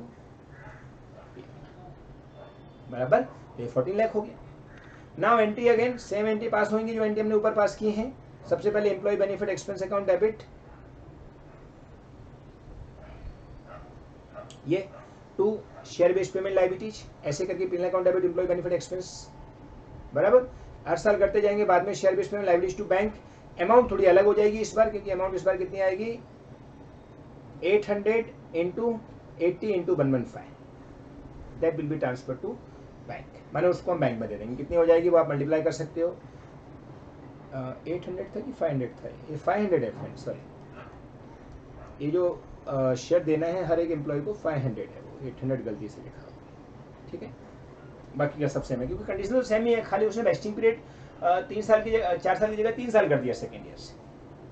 okay, clear है, परफेक्ट। सो फ्रेंड्स, ऐसे केस में यहाँ वेस्टिंग पीरियड ऐसा बोल दिया तो वो अपन ने ऐसा कर दिया। अब कई बार क्वेश्चन ऐसा आता है, वहां बोलता है कि वेस्टिंग पीरियड जो है आपको इमीडिएटली दे देना है, लेकिन लेने आए लोग बाद में, तो ऐसा क्वेश्चन आता है तो उस केस में हमको वेस्टिंग पीरियड के हिसाब से नहीं चेंज करना है, उसमें खाली जो फेयर वैल्यू में चेंज आएगा उतना ही चेंज करना है, राइट। वो कैसा है, एक वो भी सम आया हुआ है एग्जाम में, वो भी अपन देख लेते हैं। वो जो क्वेश्चन है कौन सा है, हाँ, ये भी इसके जैसे ही क्वेश्चन है, मई 18 में आया है। तो मई 18 का क्वेश्चन एक बार ओपन करते हैं अपन, 4A। उसमें क्या है, कंडीशन सेम है, बस वेस्टिंग पीरियड नहीं दिया है, उस वजह से उसमें थोड़ा डिफिकल्टी आ गई, लोग कंफ्यूज हो गए। सेम क्वेश्चन है, आप देख सकते हो। एबीसी लिमिटेड इशू 20,000 शेयर, मई 18 का 4A, 20,000 share application right that vest immediately. ये देखो यहाँ इमीडिएटली वेस्ट करने का बोला है, माने जैसे हमने सीखा था ना, वेस्टिंग पीरियड नहीं है, इमीडिएटली करना है, लेकिन उसमें फेयर वैल्यू चेंज हो रही है। आगे बढ़ते हैं। Immediately to the it's employ on 1 April 2015 the SAR will be settle in cash, तो SAR सेटल कैश में ही होता है।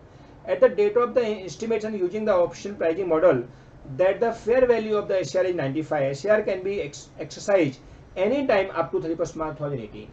माने एम्प्लॉय उसको 2018 तक कभी भी ले सकते हैं, जबकि हमने इशू कब किया है, 2015 में किया। तो अभी 15 से 18 के बीच में 3 साल का गैप है, तो ये वेस्टिंग पीरियड नहीं है, 3 साल के बीच में उनको कभी भी ले सकते हैं। एम्प्लॉय को ऑप्शन दिया है कि भाई अभी कभी मर्जी आ, जब ले जा पैसा तेरे को जब चाहिए, लेकिन देना इमीडिएटली है। तो वेस्टिंग पीरियड है भी और नहीं भी है, क्योंकि उसने बोल दिया इमीडिएटली देना है। तो अब इमीडिएटली देना है तो हमको जो भी एक्सपेंस आएगा आज के आज ही रिकॉर्ड कर लेना है, लेकिन वो लेने कब आएंगे वो डिपेंड करेगा। अगर क्वेश्चन हमको बता देगा लेने कब आए तो हम वो मानेंगे, नहीं तो हम 31 मार्च 18 को दिन ही लेने आए, लास्ट डे का दिन लेने आए, ऐसा माने। तो उसके अकॉर्डिंग बीच में जो भी चेंजेज होंगे फेयर वैल्यू में, तो उतना जो चेंज होगा उतना ही हमको खाली नया रिकॉर्ड करना है। अदरवाइज हम पहले ही पूरा रिकॉर्ड कर चुके हैं, क्योंकि उसने बोला है इमीडिएटली रिकॉर्ड करना है। ठीक है, आगे बढ़ते हैं। At the end of the period on 31st March 2016, it is expected that 95% of total employee will exercise the option. 92% of the total employee will exercise the option at the end of the next year, and the finally 89% will vest only at the end of 2003rd year. Fair value at the each of the year is given below. तो अब ऐसे case में क्या हुआ, यहाँ पर 95% employ आए, यहाँ पे 92% आए, यहाँ पे 89%, यानी फाइनल 89% लोगों ने ही शेयर लिए। ठीक है, फेयर वैल्यू फर्स्ट ईयर के एंड में 110 की, सेकेंड ईयर के एंड में 107 की, थर्ड ईयर के एंड में 112 की। Discuss the applicability of cash settlement share based payment under the relevant Ind AS and pass the general entry. तो फ्रेंड्स यहाँ पर आपको काम तो सेम ही करना है, बट इमीडिएटली एक्सरसाइज का बोल दिया उसने। इसके लिए आपको क्या करना है, जो भी एक्सपेंडिचर फर्स्ट ईयर में फेयर वैल्यू बेस पर आएगा उसको इमीडिएटली पीएल में ट्रांसफर कर देना है। तो अब वो आपको याद रखना है कि हमने जो फर्स्ट ईयर की डेट के हिसाब से जो अमाउंट आएगी उसके हिसाब से हमको अमाउंट ट्रांसफर करते जाना है। तो 31 मार्च 2016 के दिन क्या वैल्यू हो जाएगी, इमीडिएटली बोला है तो 1 अप्रैल के दिन भी वैल्यू देखनी पड़ेगी। इमीडिएटली मतलब 1 अप्रैल ही हो गया, तो यहाँ पर 1 अप्रैल की वैल्यू भी निकलेगी 95 के हिसाब से। तो देखो कैसे करेंगे, सेम वे में करना है, बट थोड़ा सा दिक्कत हो गई इसमें क्योंकि इमीडिएटली बोल दिया है। आंसर टू क्वेश्चन नंबर मई 18, कौन सा क्वेश्चन है, 4A, जो कि सिमिलर क्वेश्चन हमारा 9 है हमारी बुक का, और ए भी अराउंड ये 10 मार्क्स के लिए आया।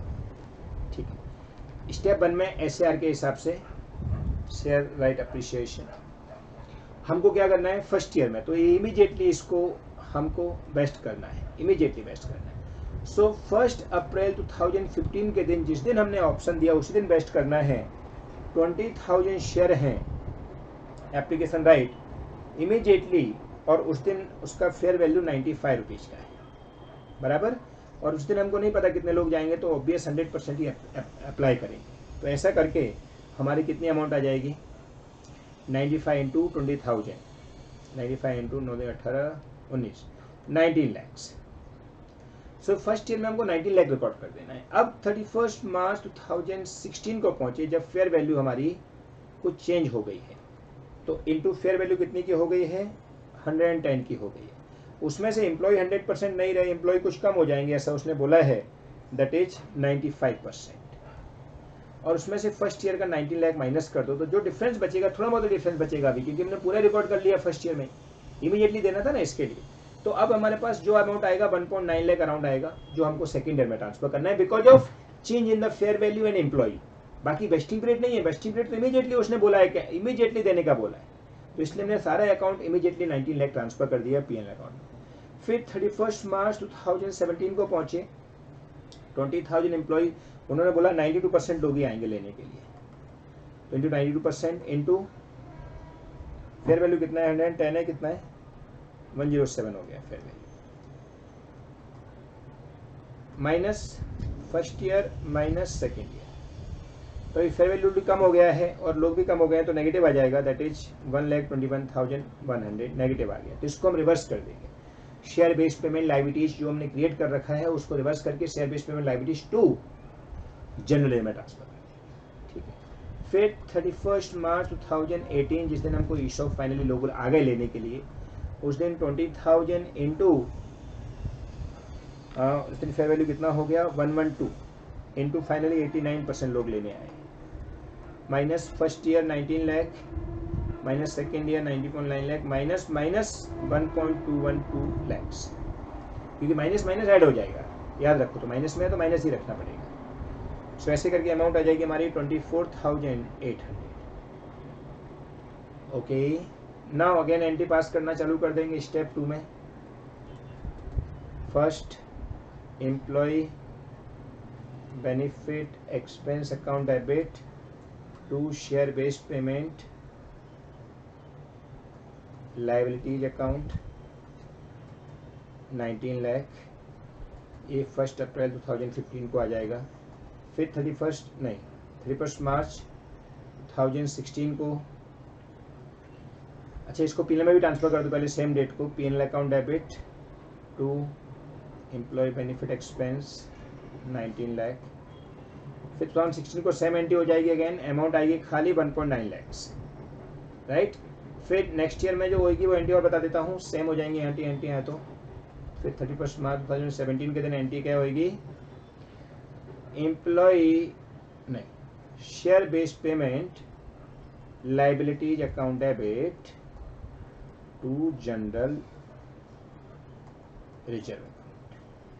कितनी अमाउंट आई थी, नेगेटिव 1,21,200। ये थोड़ा सा याद रखना, क्योंकि यहाँ पर कैसा हुआ है, हमारी लाइबिलिटीज ज़्यादा क्रिएट हो गई थी तो हमने रिवर्स कर दिया उसको, तो share based payment liability account debit to general. फिर वापस 31 मार्च 2018 सेम एंट्री हो जाएंगी जो हमने ऊपर पास की थी, that is employ benefit expense account debit to share based payment liabilities whatever amount 24,800, again P and L में ट्रांसफर हो जाएगा। और लास्ट में हम एंट्री पास कर देंगे share based payment liabilities account debit to bank whatever the amount of total, that is total लगा दो सबका, सो इट कम्स टू 19,93,600, क्योंकि फाइनली 31 मार्च 2018 को 2018 या 2009 हाँ 18 को लेने आए लोग पैसे। ठीक है बेटा, क्लियर। सो ऐसे करके हमको ये एंट्रीज पास कर दी। Any question, perfect. तो ये तो सब बेस खत्म हो गया तुम्हारा। अब आता है कुछ अटपटे क्वेश्चन जिसमें क्या है मिक्सअप आएगा, कभी कुछ शेयर बेस्ड पेमेंट का देना है, कभी कुछ SAR देना है, मतलब कुछ शेयर एप्रिसिएशन राइट के थ्रू है, कुछ कैश के थ्रू है, या फिर कुछ ऐसे चेंज करके बोलेगा। तो ऐसे क्वेश्चन कुछ आए हुए हैं, एक तो जनवरी 21 में आया हुआ है, एक दिसंबर 21 में आया हुआ है।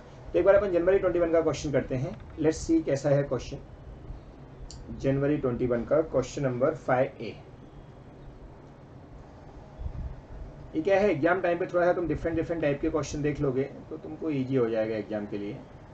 है कुछ नहीं, बस थोड़ा घुमा दिया उन्होंने ऐसा क्वेश्चन को, जिससे क्या है बच्चों को ये लगे कि शेयर अप्रिसिएशन राइट जो है या शेयर बेस्ड पेमेंट इंडिया 102 तो बड़ा डिफिकल्ट है, ऐसा लगे इसके लिए। ठीक है। On 1 April 2017 Kara limited granted award 150 share option to each of its 1000 employ. ठीक है। On condition that continuously employment with Kara limited for 3 years। तो 3 year हमारा वेस्टिंग पीरियड हो गया। The benefit will be then settle in the cash. तो इस share based payment cash में है, माने ये शेयर अप्रिसिएशन राइट का सिस्टम है। Of the equivalent amount share price fair value of each option granted date was 129। ठीक है।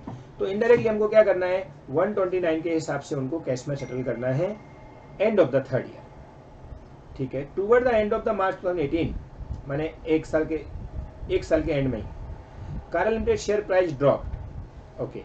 सो on April 1, 2018 management choose the reduce the excise price the option. Share की प्राइस अचानक से कम हो गई तो उन्होंने कुछ बोला कि ऑप्शन जो है उसको कम कर देते हैं। At the date of repricing the fair value of the each of the organisation share option granted was 50 and the fair value of each reprice option was 80। माने fair value of each option on the grant date is 129 and the repricing the fair value of each of the original shares option. यहाँ तो हमको वो cash का option बोल रहा था, तो फ्रेंड्स यहाँ पे उसने ऑप्शन वर्ड यूज किया, यहाँ पे उसने शेयर यूज किया। तो इनडायरेक्टली बोलने का मतलब यह है कि कंपनी की रीशेड्यूल होकर शेयर का भाव इतना हो गया है। So at the date of the repricing the fair value of each of the original share option granted was 50 and the fair value of each repricing option was 80। Thus the incremental fair value of each modified option was 30. Okay. 80 का difference जो है। At the date of award, management estimate that 10% of the employee would leave the entity before the end of the 3 years. Okay, that is 900 award would vest. During financial year 2018-19, it's become apparent that fewer employee than expected were leaving, so management revised its estimate of the employee of the leaving to only 5%, that is 950 award would vest. Okay, at the end of the March 2020 award to 930 employee actually vest. ठीक है। Determine the expense for each year and pass appreciation journal entry as per relevant Ind AS। तो देखो friends, अभी यहाँ पर question ऐसा है कि फर्स्ट ईयर के एंड में ही हमको ये कुछ प्राइस गिरना चालू हो गए, तो हमारी फेयर वैल्यू 50 की रह गई, फिर 80 की हो गई। सो ऐसे करके हमको उसके हिसाब से कैलकुलेशन करके देना है। सो अभी जो 129 की फेयर वैल्यू है वो हमारे लिए रिलेवेंट नहीं है, बल्कि 50 और 80 हमारे रिलेवेंट है। इसके अलावा एक और ऑप्शन इसने दिया है इस सजेशन आंसर के अंदर कि आप चाहो तो 129 को आप उसको शेयर का ऑप्शन मान लो। माने एक शेयर का ऑप्शन है जो शेयर में देंगे अपन एम्प्लॉय, जो share based payment reserve use करते हैं वो वाला, और एक कैश में देना है, उसके लिए फेयर वैल्यू 50 और 80 मान लो, क्योंकि शेयर कैश की जो फेयर वैल्यू होती है वो थोड़ी कम होती है और जो शेयर की जो फेयर वैल्यू होती है वो थोड़ी ज्यादा होती है, क्योंकि शेयर में कंपनी को कैश नहीं देना है, जबकि शेयर कैश में हमको कैश देना पड़ता है, इसलिए उसकी फेयर वैल्यू कम रखते हैं। सो आप दो तरीके आंसर कर सकते हो। 129 को आप शेयर के थ्रू मान सकते हो तो वो शेयर के हिसाब से पेमेंट हो जाएगा, या कैश के हिसाब से मानना है तो 50 और 80 मान सकते हैं। मैं बोलूंगा हमको उसने कैश के हिसाब से बोला है पेमेंट करने का, क्योंकि उसने लिखा था कि कैश में सेटल करना है। देखो आपको कैश लिखा हुआ है क्लियरली, तो हम अपनी प्राइस वैल्यू 50 और 80 मान के सम सॉल्व कर सकते हैं। बराबर है। तो कैसे करना है, answer to January 21।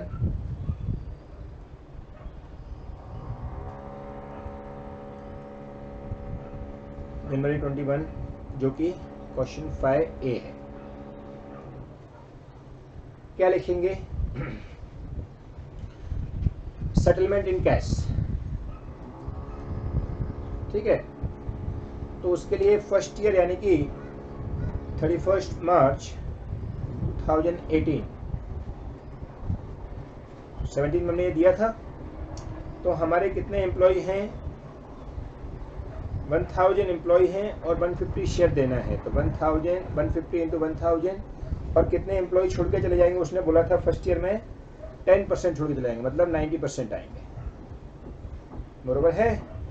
Fair value कितने का है, फर्स्ट ईयर में फेयर वैल्यू हमको 50 का मानना है, उसके बाद में 80 का हो जाएगा, इनटू वेस्टिंग पीरियड कितना बोला है उसने 3 साल, तो 1/3 कितना आता है 150 इंटू 1000 इंटू 90% बिकॉज 10% एम्प्लॉय छोड़ के चले जाएंगे इंटू फेयर वैल्यू इंटू 1/3, तो इट्स कम्स टू 22,50,000।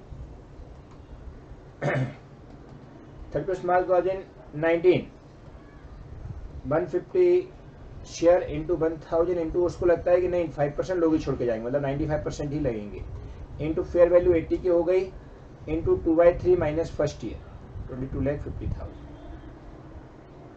बराबर।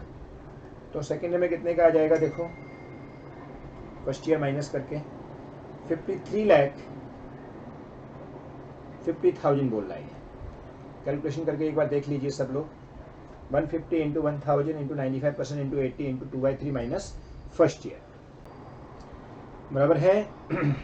फिर 31 मार्च 2020 को 150 शेयर 1000 एम्प्लॉय कितने लोग फाइनली लिए, व्हाट इज से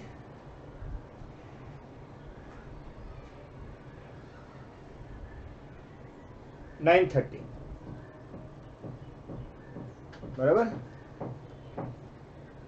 इंटू 80 इंटू 3/3 माइनस 22,50,000 माइनस 53,50,000, तो कितना बचता है फ्रेंड्स हमारा थर्ड ईयर में 35,60,000, बरोबर है। बस अभी क्या है, एंट्री पास कर दो। स्टेप 2 के अंदर जनरल एंट्री क्या हो जाएंगी, सबसे पहले employ benefit expense account debit to share based payment liability, because ये कैश में है। फर्स्ट में कितना था 22,50,000, बराबर है। फिर P&L account debit to employ benefit expense account, यही सिलसिला चलता रहेगा first year, second year, third year, बराबर है। और फिर लास्ट में जाके हमने क्या करना है, उनको पैसा पकड़ा देना है, तो स्टेप नंबर 2 में उनको पैसा, स्टेप 2 तो चली रही है, लास्ट ईयर बोल देना है अभी। So last year after all these क्या करेंगे, share based payment liabilities account debit to bank account, total amount जो हो जाएगा वो पूरा अमाउंट पैसे में पेमेंट कर देंगे उनको। कितना हो जाता है टोटल अमाउंट 1,11,60,000, 1,11,60,000। ओके, तो ऐसे करके लास्ट ईयर का काम खत्म कर देना। एनी क्वेश्चन, पक्का, very good. So this is what, last year का कैश में पेमेंट कर दिया, सेटलमेंट खत्म कर दिया। अब एक क्वेश्चन ऐसा ले रहे हैं जिसमें दोनों दिए हुए हैं, उसने शेयर का भी दिया हुआ है और कैश भी दिया हुआ है, यानी कैश में भी दे सकते हैं और शेयर में भी दे सकते हैं, दोनों ऑप्शन दिए हुए हैं, जो कि दिसंबर 21 में आया हुआ है क्वेश्चन 4B। दिसंबर 21 में क्वेश्चन 4B।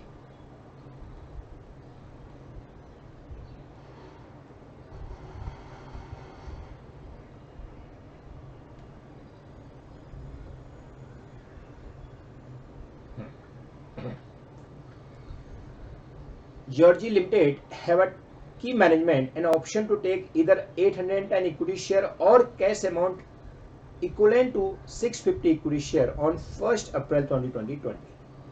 ठीक है, माने शेयर ले लो 810 या इक्वलेंट 650 शेयर के बराबर कैश ले लो, क्योंकि मैंने बताया ना कैश कम शेयर के लिए मिलता है, तो कैश खाली 650 के लिए मिलेगा और शेयर चाहिए तो 810 के लिए मिल जाएगा। The minimum service requirement of 2 year, माने वेस्टिंग पीरियड हमारा 2 ईयर का हो गया। If share are opted then they are to be kept for at least 4 year. तो 4 ईयर के लिए रखना है, वो सेल नहीं कर सकते, वो ब्लॉक हो जाएंगे, बट हाल फिलहाल के लिए 2 ईयर का इनका वेस्टिंग पीरियड है।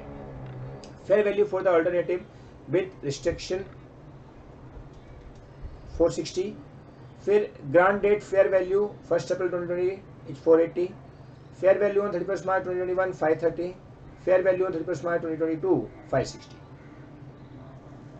ओके, माने 460 और 480 जो है वो फेयर वैल्यू है in case of with restriction, और ग्रांट डेट फेयर वैल्यू है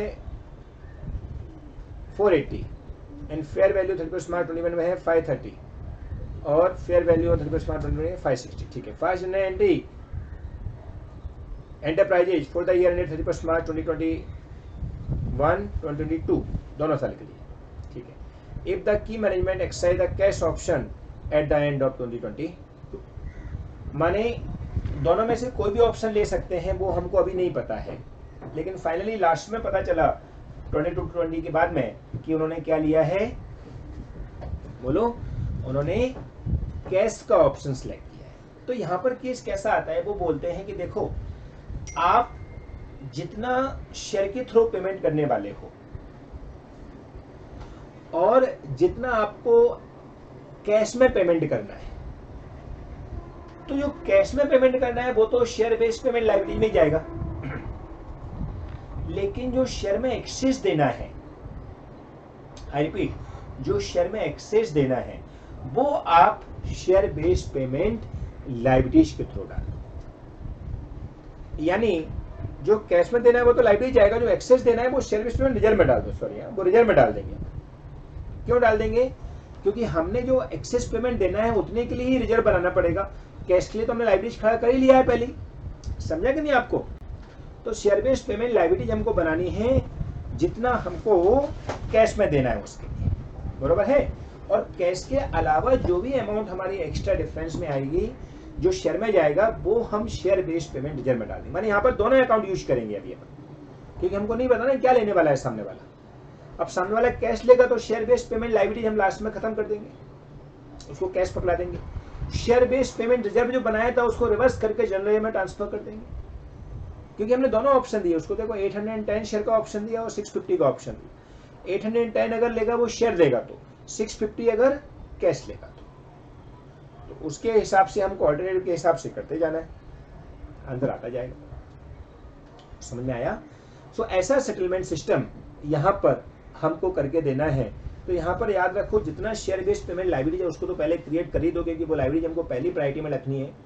एक्सेस अमाउंट जो भी आएगा रिजर्व का that will be transfer to share based payment reserve. जैसे एग्जांपल के लिए 650 के लिए हम बनाएंगे share based payment liabilities, difference between 650 and 810 उसके लिए बनाएंगे share based payment reserve. Same question हमारी बुक में भी दिया हुआ है, दैट इज क्वेश्चन नंबर 8 है और एक क्वेश्चन नंबर 6, दो है, 8 भी है और 6 भी।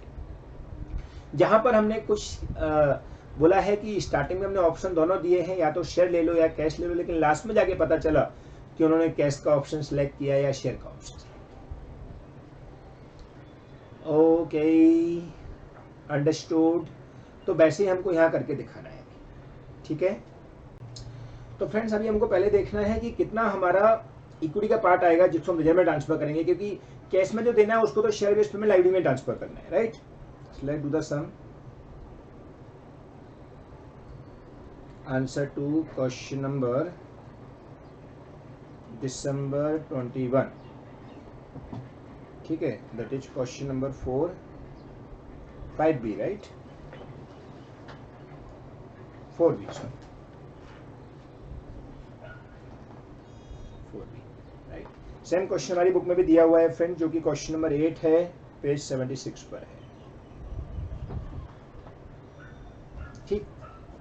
नाउ सबसे पहले स्टेप 1 हमको कितना ट्रांसफर करना है। तो फर्स्ट ईयर के लिए पहले ये देखते हैं अपन कि ईशॉप में शेयर बेस्ड पेमेंट रिजर्व में कितना जाएगा, राइट। तो जो भी डिफरेंस रहेगा दोनों का वो जाएगा। तो यहाँ पर उसने क्या बोला है हमको कि अगर शेयर में इशू करेंगे तो 810 शेयर इशू करेंगे, राइट। और अगर कैश में इशू करेंगे तो 650 शेयर इशू करेंगे, बरोबर है। भाव शेयर के साथ में है 460 का और कैश के साथ में है 480 का। देखो आप देख सकते हो क्वेश्चन में लिखा हुआ है क्लियरली कि fair value with share alternative is 460 and grant fair value और कैश अल्टरनेटिव इज 480। ठीक है, तो मल्टीप्लाई करेंगे कितना आंसर आ जाएगा 810 इंटू 460 एंड 650 इंटू 480 करके देखो जरा कैलकुलेशन कितना आंसर आता है। सो 810 इंटू 460 आता है 3,72,600 और 650 इंटू 480 आता है 3,12,000। तो इनडायरेक्टली हमको शेयर में ज़्यादा देना है और कैश में कम देना है, तो कितना कम डिफरेंस आएगा 60,600। तो अभी शेयर के लिए जो हमको यूज करना है वो 60,600 ही यूज करना है बस। अब इसको वेस्टिंग पीरियड दिया है तो 1/2 कर दो, 2 साल का वेस्टिंग पीरियड है ना। तो 30,300 ईच ईयर। यहाँ पर अगर कोई एम्प्लॉय छोड़ के जाता कुछ ऐसा होता तो हमको चेंज करना पड़ता, अदरवाइज हर साल 30,300 रहेगा।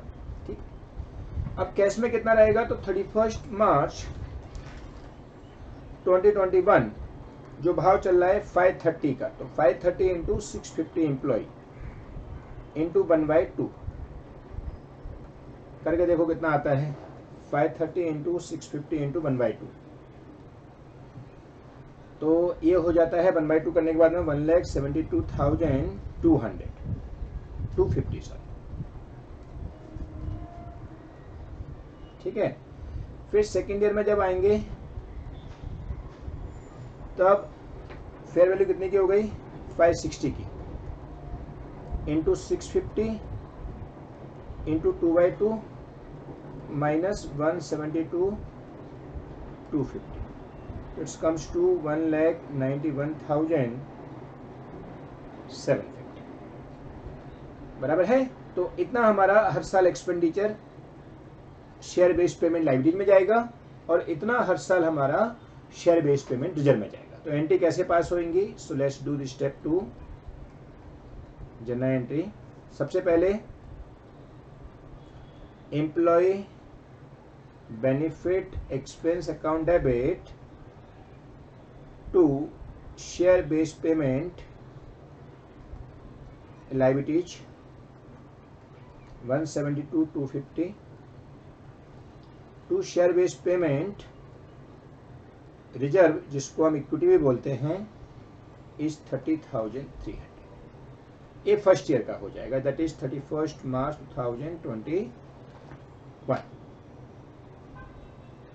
फिर P and L account debit to employ benefit expense कितना हो जाता है टोटल, एक बार टोटल लगा दो इसका 5,5,202 2,02,550 2,02,550।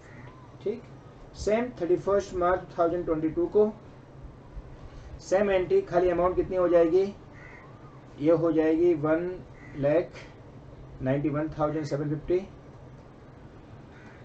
और वो सेम रहेगी 30,300। तो एम्प्लॉय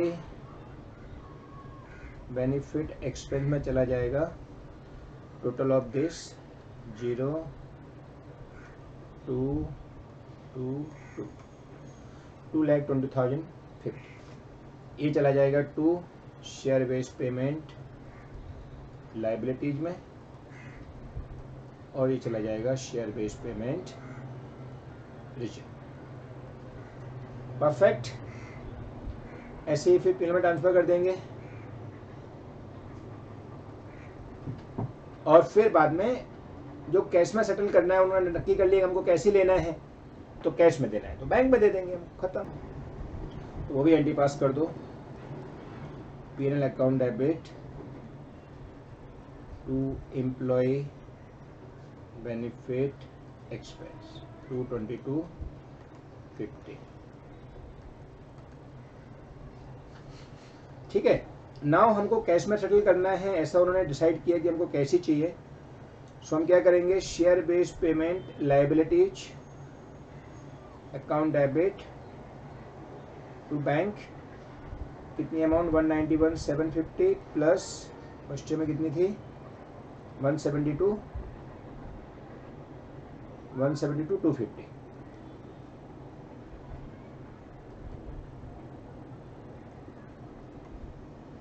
टोटल लगा दो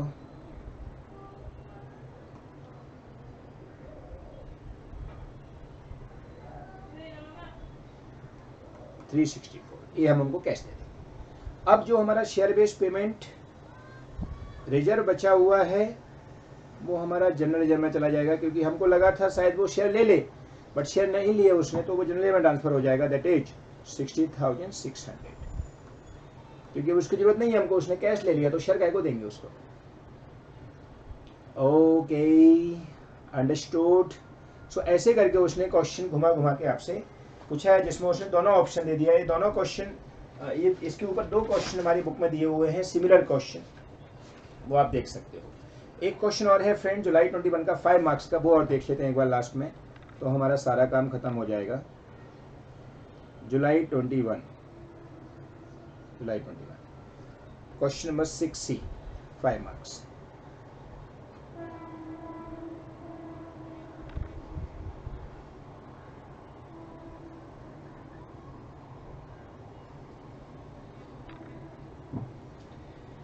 Let's read. Voya Limited issued 1,000 share option to each of its 200 employee for the exercise price of 10 each. Okay, ये exercise price भी दे दिया यहाँ पर, right? The employee are required to stay in the employment for the next 3 years. The fair value of option is estimated 18. Okay, 90% of the employee are expected to vest the option. ठीक है. The company faced crisis during second year and it was decided to cancel the scheme with the immediate effect. The market price of the share of that date of cancellation was 15. The following information is available. माने इसने क्या किया, अभी इसको cancel ही कर दिया। तो हमने याद है बात की थी कि मॉडिफिकेशन हो या कैंसिलेशन हो, दोनों ही केस में बात तो सेम ही है। हमको याद रखना है कि कितना मॉडिफिकेशन किया है, उसके अकॉर्डिंग हम कैलकुलेशन करके देंगे।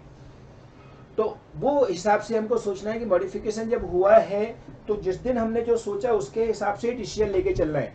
माने मॉडिफिकेशन जिस दिन किया था हमने उस दिन को ऐसा माना कि आज से हमारा डेट चालू हुआ है, लेकिन उससे पहले जितना हो चुका है ऑलरेडी वो एच डी रहेगा। उसमें हमको नहीं पता था कि 1 साल बाद कुछ क्राइसिस आने वाले हैं, कुछ तकलीफ होने वाली है, राइट। आगे, the fair value of option on the date of cancellation is 12।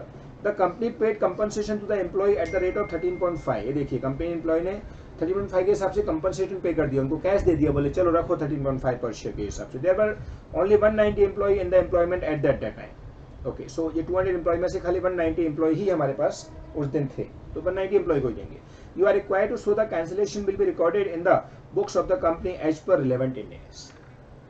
देखो फ्रेंड्स, जब कैंसिलेशन हो जाता है तो हमारे केस में क्या होता है कि हमारे पास 2 ऑप्शन होते हैं। कैंसिल हमारे एम्प्लॉय की वजह से हुआ है तो उनको कुछ भी नहीं देंगे, जाओ भाई खत्म।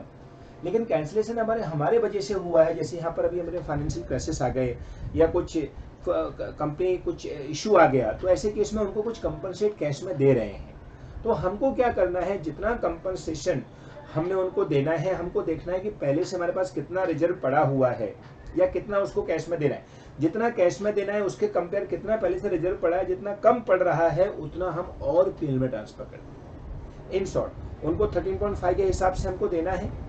हमारे पास जिस दिन कैंसिलेशन किया उस दिन फेयर वैल्यू उसकी 12 रुपए की थी, तो आज हमको 13.5 देना है और हमारे पास रिकॉर्ड एट 12 है, तो जो रिमेनिंग 1.5 बचा वो हमको आज रिकॉर्ड और कर लेना है। और क्या है, और उसने मांगा है you are required to show the how cancellation will be recorded in the books. We have not ask कि आप पूरा एंट्री पास करके दिखाओ, खाली कैंसिलेशन का उसको रिकॉर्ड करके दिखाओ। तो फ्रेंड सिंपली वे में हमको क्या करना पड़ेगा, पहले तो आंसर टू क्वेश्चन नंबर जुलाई 21 6C। ठीक है, सबसे पहले हम क्या करेंगे, हम देखेंगे कि कैश सेटलमेंट में कितना उनको देना है। सो कुछ 190 लेने वाले हैं और 13.5 के हिसाब से है और हर एक को 1000 देना है। तो कितना पैसा आता है जरा पता लगाओ। ये कैश में देना है हमको, उनको कैश सेटलमेंट मल्टीप्लाई करके देखो जरा, तो आ जाता है 25,65,000। फिर अगर एट प्रेजेंट हमारे पास फेयर वैल्यू कितने की पड़ी है, तो 190 इंटू 12 इंटू 1000, तो ये कितना हो जाता है 190 into 12 into 1000, it's comes to 22,80,000। माने इतना हमने ऑलरेडी रिकॉर्ड कर रखा है हमारी बुक्स में, 22,80,000, एक जीरो उधर आ नहीं रहा है। सो ऐसे मिला के हमको शॉर्टेज कितने का पड़ रहा है वो हमको अभी रिकॉर्ड करना है। कितने का शॉर्टेज पड़ता है, 2,85,000। सो हमको क्या करना पड़ेगा कैंसिलेशन वाले दिन, हमको एक्चुअल में 2,85,000 का मोर share based payment liabilities create करना पड़ेगा, बराबर। और बाकी का हम उनको अमाउंट सेटल कर देंगे कैश में देके, क्या एंट्री पास कर देंगे, शेयर बेस्ड पेमेंट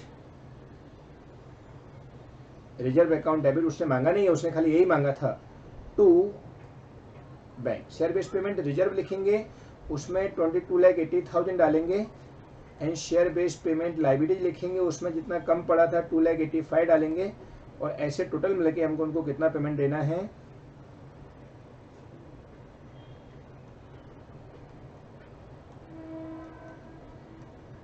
5,13,000। नहीं, ये 22,80,000 ना, सो ये हो जाएगा 25,65,000,